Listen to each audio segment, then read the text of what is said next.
Hello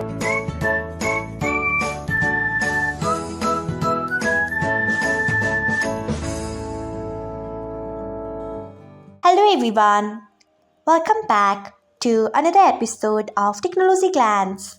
Today, in this video, I'm going to guide you through how you can turn on auto resend online. So, let's get started. Firstly, open Line app in your device. Then tap on settings icon. After that, tap on chats. Next, you can see the option of auto resend. Turn on it by tapping on it.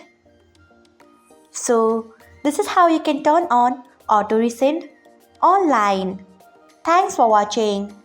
If you found this guide helpful, we would love it if you hit the thumbs up button below. We upload great new tech tutorials like this one every day.